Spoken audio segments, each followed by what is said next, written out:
Some practical units पढ़ी मास, length and time के लिए। अब जो कई बार क्या होता है, कुछ क्वांटिटी की वैल्यू बहुत बड़ी या कुछ की बहुत छोटी होती है, तो उस वैल्यू को हम एज इट इज लिखें थोड़ी डिफिकल्टी होती है, तो हम उनको क्या है साइंटिफिक नोटेशन में लिख सकते हैं। साइंटिफिक नोटेशन में मतलब 10 की पावर में कन्वर्ट करके, जैसे कि कोई वैल्यू है हमारे पास ऐसे इस प्रकार से, तो आप इसको ऐसे लिखो, या आप इसमें एक कितने जीरो हैं 6, आप इसको 10⁻6 लिखो। मान लो ये मीटर में है तो 10⁻6 मीटर आप इसको लिख सकते हैं। तो ऐसी वैल्यूज को लिखने के लिए क्या किया गया है कि कुछ सिंबल बना दिए गए जिनकी वैल्यू 10 की पावर में होगी, वो भी यूनिट से पहले यूज किए जा सकते हैं, और उन्हीं को बोलते हैं मैट्रिक प्रीफिक्सेस, मतलब यूनिट से जो पहले फिक्स हो। जैसे 10⁻6 लिखा है, इसको मैं ऐसे लिख दूं 1 कैपिटल एम और स्मॉल एम। यहाँ जो कैपिटल एम है ये मैट्रिक प्रीफिक्स है, जिसका मतलब है मेगा, और मेगा की वैल्यू कितनी है 10⁻6। तो इस प्रकार हमारे पास काफी सारे मैट्रिक प्रीफिक्सेस हैं जिनको हम क्या है यूज कर सकते हैं। वे आपको मैं बता रहा हूँ कुछ कौन से हैं, तो याद रखनी है आपको, एक टेबल के द्वारा यहाँ पर आपको समझाया जा रहा है। तो प्रीफिक्स कौन सा होगा और उसकी जो है वैल्यू कितनी होगी और उसका सिंबल क्या होगा।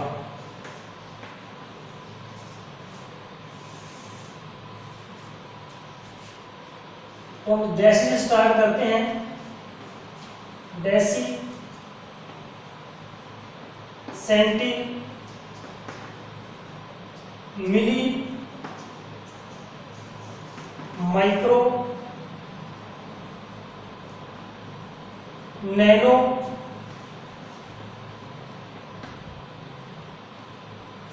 पिको,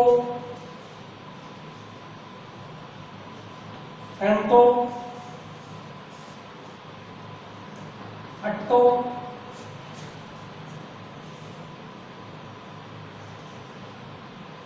जेक्टो, योक्टो। इनकी वैल्यूज बता रहा हूं आपको। 10⁻⁻1, 10⁻⁻2, -3, -6, -9, -12, -15, -18, -21 एंड लास्ट 10⁻⁻24। तो ये स्मॉल वैल्यूज को डिनोट करने के लिए है कुछ मैट्रिक प्रीफिक्सेस, और इनके सिंबल डेसी के लिए small D, small C, small M, micro के लिए स्पेशल सिंबल है तो बोलते हैं म्यू। थोड़ा यू की तरह लिखना है, दोनों तरफ ऐसे निकाल दी। नैनो के लिए स्मॉल एन, पिको के लिए स्मॉल पी, फेम्टो के लिए स्मॉल एफ, अट्टो के लिए स्मॉल ए, स्मॉल जेड, स्मॉल वाई। ठीक है, आगे बढ़ेंगे ऐसे ही। पॉजिटिव वाली टर्म जिनकी वैल्यू 10 की पावर पॉजिटिव में होगी, तो वो हमारे पास हैं डेका, हेक्टो, किलो, मेगा,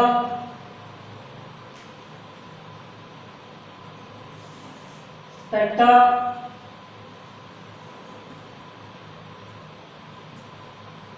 टेरा, पेटा से पहले टेरा, फिर पेटा, फिर एक्सा, फिर जेटा, फिर योटा। 10⁻1 2 3 6 9 रहेगा अभी बीच में एक और डाल दीजिए के बीच में गीगा।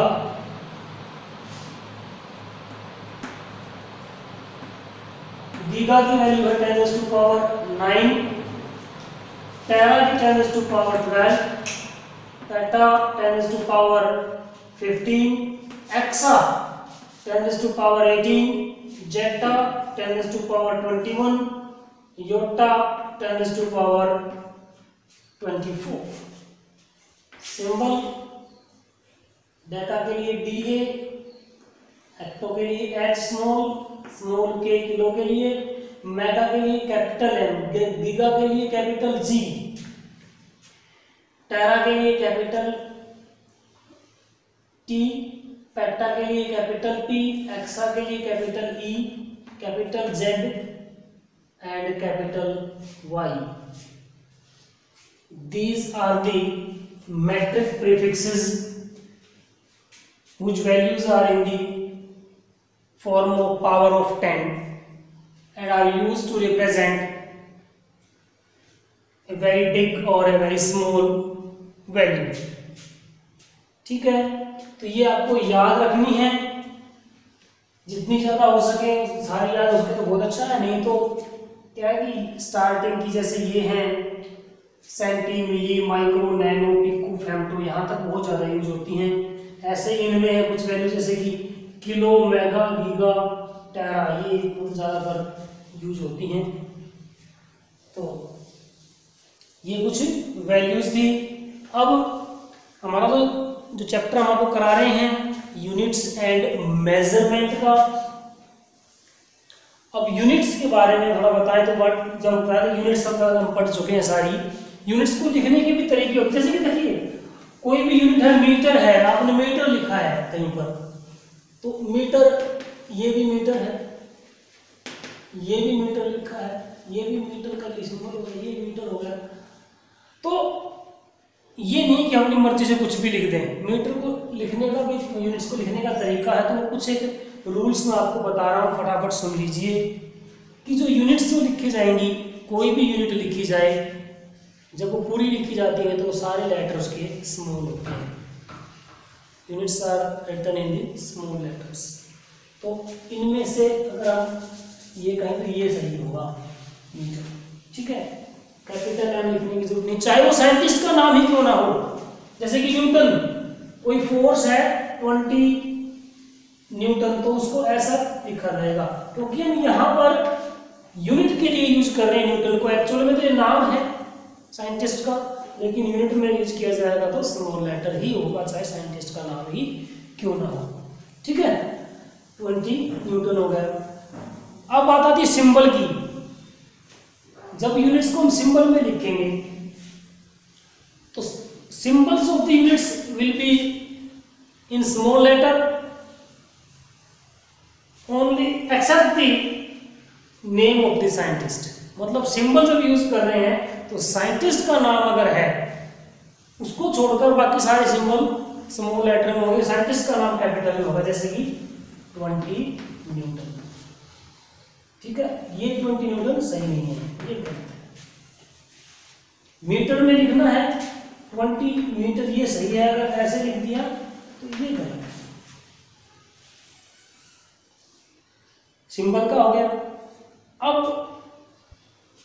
अब नेक्स्ट पे आते हैं तो हम यूनिट्स में जो है हम कोई प्लूरल फॉर्म यूज नहीं करेंगे, बहुवचन यूज करने की जरूरत नहीं है। कि भाई ये नहीं है कि भाई एक है तो मीटर लिख दिया हमने, भाई 1 के लिए तो एक है तो हमने लिख दिया मीटर, और 10 है तो लिख दिया मीटर्स, नहीं, कोई जरूरत नहीं है। तो ऐसे नहीं है कि मीटर 1 मीटर है 10 के लिए हमसे ज्यादा के लिए प्लूरल फॉर्म यूज करें, ऐसा नहीं होगा। मीटर्स लिखने की आवश्यकता नहीं है, 10 में भी हम ऐसे ही लिखेंगे, तो भी मीटर सिंबल है या पूरा कैपिटल पूरा लिख रहे हैं तो मीटर। ठीक है, punctuations are not needed in a unit. किसी यूनिट में पंक्चुएशंस जैसे कि फुल स्टॉप है, कॉमा है, इनकी जरूरत नहीं है। जैसे कि आप लिखें क्यूबिक सेंटीमीटर लिख रहे हैं, वैसे क्यूबिक सेंटीमीटर लिखना है क्या है, 10 क्यूबिक सेंटीमीटर है तो ऐसे लिख सकते हैं, सेंटीमीटर क्यूब बोलते हैं इसको, या कई बार ऐसे सी लिखते हैं, तो ऐसे लगाने की जरूरत नहीं है। या मिलीमीटर लिख रहे हैं 10 मिलीमीटर, तो डॉट वगैरह लगाने की जरूरत नहीं है, सीधा लिखा जाएगा mm। पंक्चुएशंस यूज करने की जरूरत नहीं होती है यूनिट्स में। और oblique sign can used only one time in a unit, जैसे कि मीटर पर सेकंड, ये भी तरीका लिखने का और ये भी तरीका है मीटर पर सेकंड, दोनों सही है। तो ये निशान है, ये केवल एक ही बार यूज होगा, ये जो निशान की बात कर रहे हैं हम, ये एक ही बार यूज होगा। जैसे कि मैं इसके लिए आपको कोई एक यूनिट लेके चलता हूं एग्जांपल के लिए,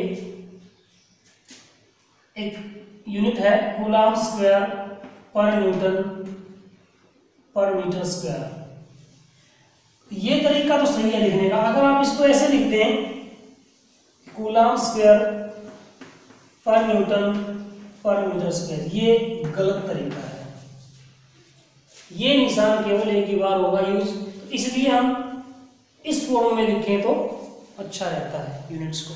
ठीक है, तो ये कुछ रूल्स थे यूनिट्स को लिखने के, इनके अनुसार हम लिखें यूनिट्स को।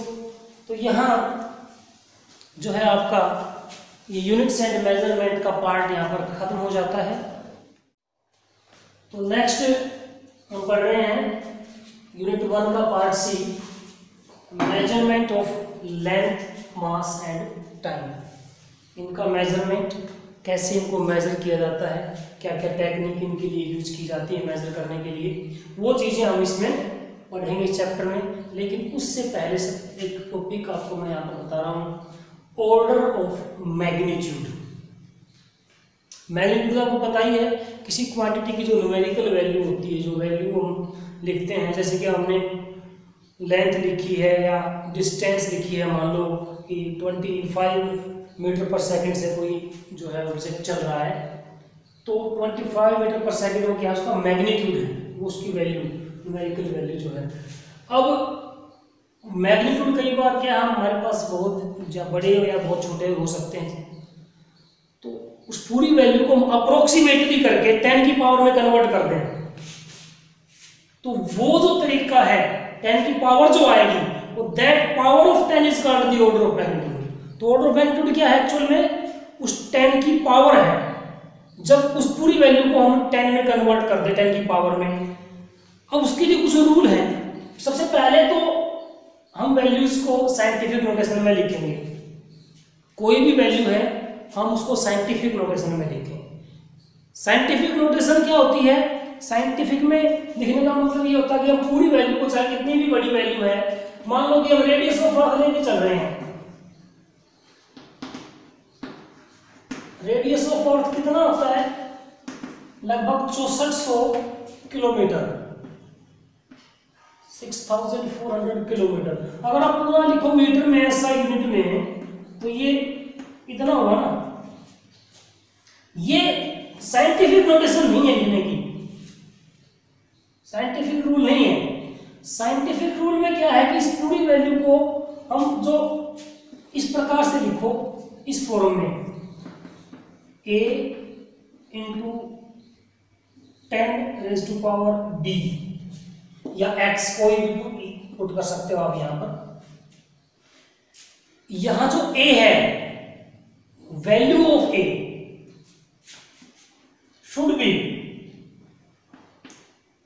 Greater than equal to 1 and less than 10। 1 से 10 तक ही होनी चाहिए, उससे ज्यादा वैल्यू यहां नहीं होनी चाहिए। अब ये तो काफी ज्यादा है, तो जब इसको हम कन्वर्ट करेंगे, रेडियस ऑफ अर्थ को लिखेंगे, तो कैसे लिखेंगे, देखिए इसमें ये तो 0 है 5, तो इसको मैं ऐसे लिख दूं 64 × 10⁵। क्या साइंटिफिक नोटेशन हुई? नहीं हुई। क्यों नहीं हुई? अभी ये 10 से ज्यादा है, तो हम यहां क्या करें, 6.4 कर दें, हो गया 10 से कम। 1 से 10 के बीच में। तो यहाँ जब 10 पॉइंट कर दिया तो यहाँ एक पावर बढ़ जाएगी, ठीक है। तो ये वैल्यू ऐसे लिखी जाएगी। अब ये तो हुई साइंटिफिक नोटेशन। अब हम इसको अप्रोक्सीमेटली 10 में कन्वर्ट करना है कि वह वैल्यू लिखनी है जो इसके नियर अबाउट वैल्यू मिलेगी। एक्चुअल वैल्यू नहीं मिलेगी, ऑर्डर ऑफ मैग्नीट्यूड से कन्वर्ट करेंगे तो नियर अबाउट में मिलेगी। पूरे को 10 में कन्वर्ट करके जो 10 की पावर होगी वो क्या होगी, ऑर्डर ऑफ मैग्नीट्यूड। तो ऑर्डर ऑफ मैग्नीट्यूड को हम डिफाइन करें तो क्या है, it is the power of 10 which gives the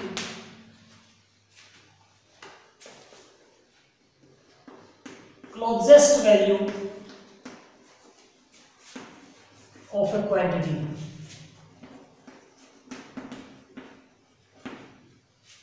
approximate value कहते हैं, क्लोजेस्ट वैल्यू कहते हैं, नियर अबाउट वैल्यू कहते हैं। तो it is the power of 10 की जो पावर है वो ऑर्डर ऑफ मैग्नीट्यूड है। जब जो क्या देगी, उस क्वांटिटी की नियर अबाउट वैल्यू देगी। जैसे अब हम यहाँ कर रहे थे, ये रेडियस ऑफ अर्थ को ही लेके चलते हैं।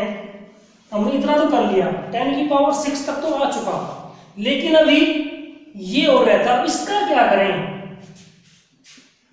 तो इसके लिए आपके पास रूल है।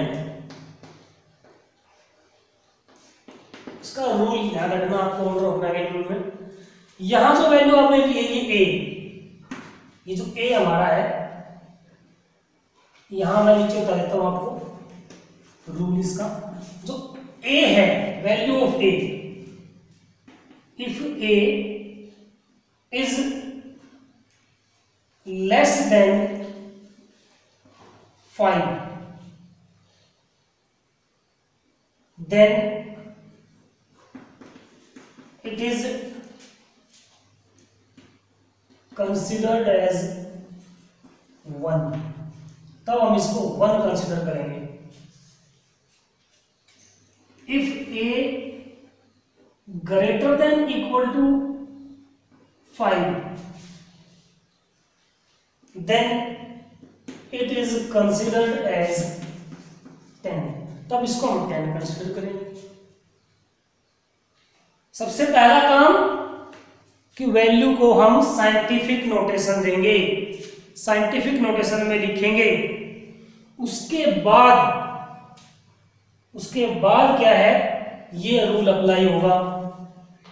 तो order of magnitude of earth, radius of earth पे हम आते हैं। तो आपको फाइंड करना है order, find the order of magnitude of earth, radius of earth, radius of earth. तो इसका ऑर्डर ऑफ मैग्नीट्यूड जब आप फाइंड करोगे तो कैसे करोगे, देखो हमने यहाँ सोल्व कर रखा। आर जो है आपका, हमने कितना ले लिया, 6.4 इंटू 10⁻⁶ मीटर, यहां तक लिख लिया। अब ये जो वैल्यू, ये ए हमारा कितना है, 6.4, जो कि 5 से ज्यादा है। तो इसको हम क्या कंसीडर करेंगे, तो इट नियरली इक्वल टू होगा 10 into 10⁻⁶ metre, which gives 10⁻⁷ metre. तो हमने पूरा कन्वर्ट कर दिया 10 की पावर में। और अब 10 की पावर कितनी है, 7। तो this 7 is, so order of magnitude, order of magnitude of radius of earth is 7। ध्यान रखना, 10⁻⁷ नहीं लिख देना है ऑर्डर ऑफ मैग्नीट्यूड में। ऑर्डर ऑफ मैग्नीट्यूड क्या है, 10 की जो पावर है वो, यानी 7, ठीक है। It is the order of magnitude. तो किसी भी वैल्यू का आपसे पूछा जा सकता है। अगर मैं आपसे पूछ लूं कि आप बताइए ऑर्डर ऑफ मैग्नीट्यूड बताइए 499 का, अगर आप इसका ऑर्डर ऑफ मैग्नीट्यूड बताएं तो कैसे बताएंगे, कैसे करेंगे? सबसे पहला काम साइंटिफिक नोटेशन में, तो देखिए 1 से 10 के बीच में करनी है तो यहां दशमलव लगा दूं 4.99। अगर 4.99 करते देखो थोड़ी ना हुई है, तो यहाँ 10⁻² आ जाएगा। अब दोनों चीजें बराबर है। ये साइंटिफिक नोटेशन हुई इसकी लिखने की। अब यहाँ जो वैल्यू आई ये हमारी ए है, और ये देखिए रूल के अनुसार क्या कंसीडर करें हम इसको, 1 या फिर 10, तो हम क्या कंसीडर करेंगे 1 लेस देन 5 है। तो ऑर्डर ऑफ मैग्नीट्यूड कितना आया,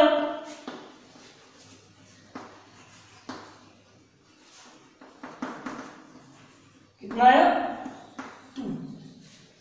अगर यही वैल्यू आपके पास होती 500, तब क्या होता 5.00 10⁻²। लेकिन अब देखिए जो यहां वैल्यू है ये 5 से के बराबर है, तो 5 से कम होती है तो हम 1 कंसिडर करते हैं, 5 या 5 से ज्यादा है तो इसको 10 कंसिडर किया जाएगा। अप्रोक्सीमेटली वैल्यू मिली है which gives 10⁻3। तो अब ऑर्डर ऑफ मैग्नीट्यूड कितना हुआ, ऑर्डर ऑफ मैग्नीट्यूड इज 3। देखो सिर्फ एक का अंतर हुआ है, 499 है तो ऑर्डर ऑफ मैग्नीट्यूड 2 आया है, लेकिन अगर वही हमने 500 कर दिया तो ऑर्डर ऑफ मैग्नीट्यूड 3 आया है। तो इस प्रकार आप किसी भी क्वांटिटी को का ऑर्डर ऑफ मैग्नीट्यूड निकाल सकते हैं। ठीक है, ये था ऑर्डर ऑफ मैग्नीट्यूड। अब हम ले रहे हैं measurement of length. First part जो हमने इंट्रोडक्शन पढ़ा था उसमें मैंने आपको रेंज ऑफ लेंथ बताई थी। क्या बताई थी, रेंज ऑफ लेंथ की डिस्टेंस कैसे जाए, कि लेंथ या डिस्टेंस की जो रेंज है वो कहां से कहां तक है। तो आपको बताया था मैं 10⁻⁻15 मीटर से लेकर 10⁻26 मीटर तक रेंज बताई थी।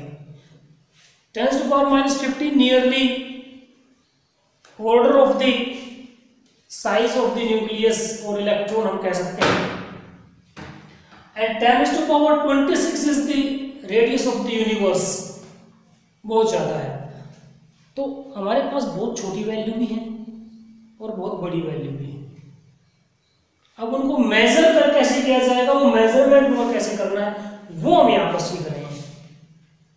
तो लेंथ को मेजर करने के हमारे पास है 2 तरीके, एक डायरेक्ट और एक इनडायरेक्ट। डायरेक्ट जिसमें हमारे पास कोई भी डिवाइस है, किसी भी लेंथ को मापना डायरेक्टली जिसको हम माप सकें, लेकिन हर चीज को डायरेक्टली मेजर नहीं कर सकते, तो कुछ के लिए इनडायरेक्ट मेथड है। तो सबसे पहले हम डायरेक्ट मेथड की बात करते हैं। 2 यहां पर मेथड है, कौन से डायरेक्ट। पहला हम लेके चल रहे हैं डायरेक्ट मेथड। Direct method. अब डायरेक्ट मेथड में हमारे पास जनरली 3 डिवाइस हैं मेजर करने के लिए। Metre scale, metre scale is used to major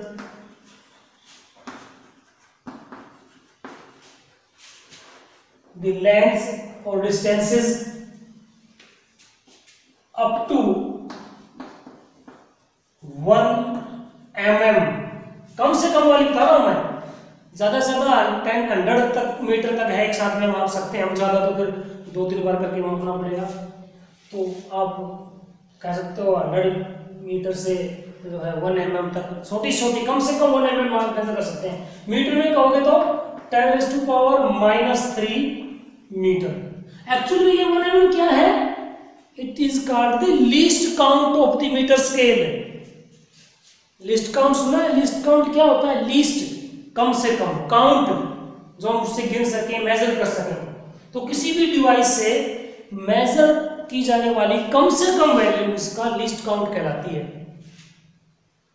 तो मीटर स्केल आपने देखा होगा सबने, उसमें सबसे छोटा डिवीजन जो होता है वो 1 mm का होता है, 1 मिलीमीटर का। उससे कम उस मीटर स्केल से नहीं मेजर कर सकते। मीटर में मिली का होता है मैट्रिक प्रीफिक्स में, मिली का मतलब होता है 10⁻³ मीटर। तो ये कम से कम वैल्यू मेजर की जा सकती है। अगर इससे कम मेजर करनी है तो फिर क्या करें भाई? इससे कम मेजर करनी है तो हमारे पास फिर दूसरा एक डिवाइस है, vernier calliper. Vernier caliper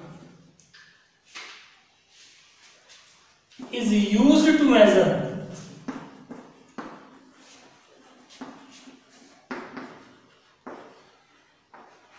the length up to 0.1 mm, यानी मिलीमीटर का 1/10 मेजर कर सकता है, मिलीमीटर का भी। तो मीटर में कहना 10⁻⁻⁴ मीटर का हो जाएगा। तो ये उसका लिस्ट काउंट है वर्नियर कैलिपर का।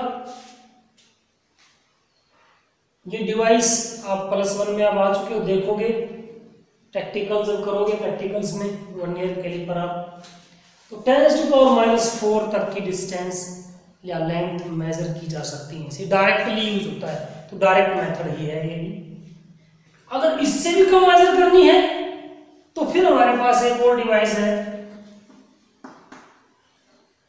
Screw gauge. अब स्क्रू गेज क्या है? ये भी एक डिवाइस है।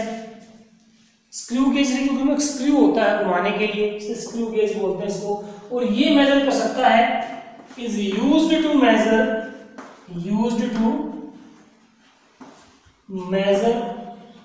The length up to